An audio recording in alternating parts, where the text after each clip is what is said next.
Hello, everyone. Thank you so much for joining. This is Anu from iAsianews.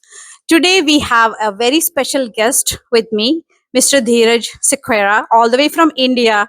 He is the team manager for the World Champions of Blind Cricket team, and he's here with us. And it's an amazing experience to watch the whole entire team perform. And this is, I think, we have no words to explain how. So, I really want to know what it takes and how it is different from the regular team and how much effort that it takes to make them a world champion. So I would like to welcome Dhiraj. Thank you so much for joining. Thank you. Thank you for having us. So how is your experience? I believe this is your first visit to US with the India team. And how is your experience visiting different states? I think it has been amazing, and we are blessed to be here. I would say this was a dream of many stakeholders, like our founder, managing trustee, Dr. Mantesh Ji Kudasannava. He had this dream of taking the team to other countries to promote cricket for the blind.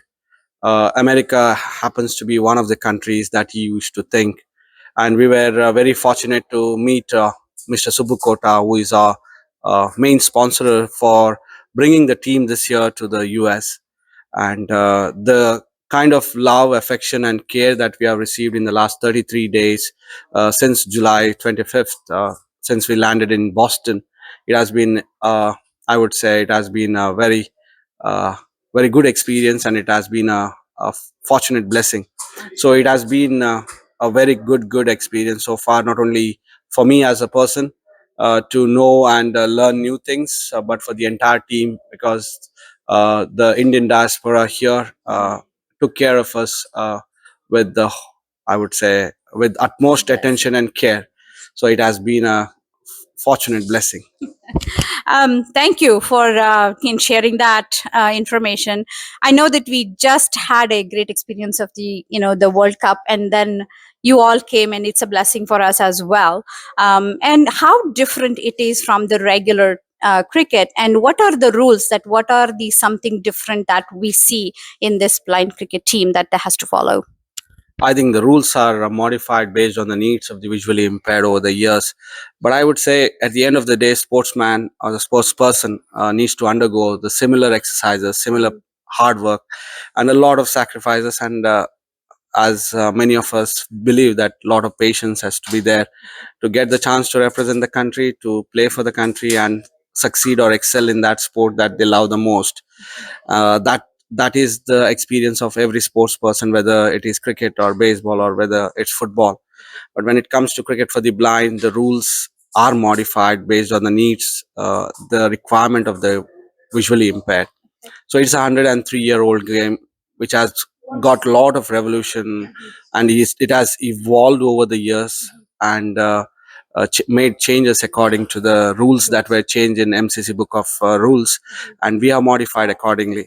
uh, Basically, some of the rules remain the same, but we have three categories of players based on their site classification. We have the World Blind Cricket Limited, which has put forward the guidelines on the site classification, and we have three categories of players, which uh, are called as B1, B2, B3. It is simply blind 1, blind 2, blind 3. Blind 1 are the ones who are totally blind, and there must be 4 players minimum, and the maximum 8 players can play in a team who are totally blind, but they are compulsory to have in the team. 4 of them need to be there. The second one is B2, minimum of 3 players, maximum of 7 players can play, and they can see up to 2 meters. And the last category, without them, you can still form the team, but it is difficult to have a competitive game because they do the lot of running. They are called the B3, who can see up to 6 meters, and a maximum of 4 players can play. The B1 and the B2s get the runners, and basically the B3 are the ones who run for these people. Every run the B1 scores is counted as 2, which means one of the bat that with the shot, but the additional run that is given because he or she is an impact player. So if a boundary being hit by a B1, it is like 8 runs. Or if I was going to ask you that because I know we get so excited about 4 and 6. So how does that work? So 4 is simply 4 to 8 runs. if it is a six, rarely the sixes are being hit by the B ones. The reason is they roll or swing the bat. It's not the full toss that's easy. But yes, a lot of boundaries being hit, and we take credit every twos. If they take 2 runs, it is a boundary. So a lot of running is done when the B ones are there, and no runner wants to give that chance. Every single is converted to 2 runs and two to you know 3, or we make sure that we get the maximum runs. Is umpire trained to do that as well for this one?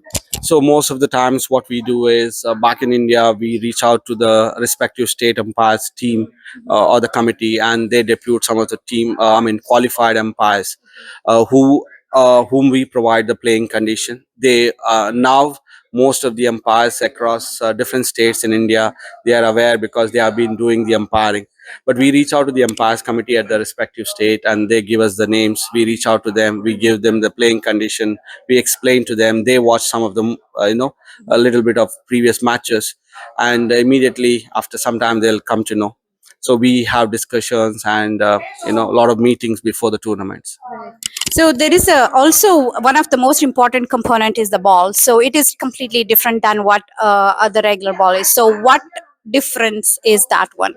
It is we call it as a auditory ball. The ball is prepared of plastic metal, Okay. or a fiber metal, you could call it, and the ball bearings are placed inside. So it is a 85 white color cricket ball, Okay. which is manufactured in Pakistan and India, and we do, pass it on to other countries who use this cricket balls, and we have the cricket balls being manufactured in Dehradun, and we use the balls from there. Right. So this is really amazing to hear. Like the one of the players, like how difficult or the challenging is for the B1 to learn this process. I think the B ones will take a long time to learn if they start the game at the later stage.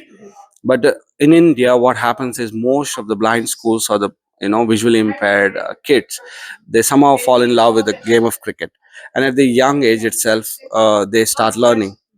With the boys, it has been because they know they have someone to guide in the schools, it has been easy. But when we speak about training the visually impaired, it has been just few years now. So a lot of coaching needs to be done to them, a lot of training, and we have the women coaches from the regular coaches who have been reached out, and they are trained, and they are taking care of them. So yes, this is a different kind of a method. It is a challenging, but I think it's uh, worth doing it. Yeah. Well, thank you so much. And this is an amazing information because, I myself watched and then I could not believe with my own eyes that, this can be accomplished so easily. And I'm very sure that, the credit goes to you as well for putting in so much effort to, giving them your time to, manage the team. And it's not a very small task. And I want to congratulate you for winning the World Cup, as well as coming here and giving us the insight of how this one works. And then we are really looking forward to having you again and again in US. We really enjoyed it, and thank you so much for sharing the information. Thank you so much. Have a nice day. Thank you.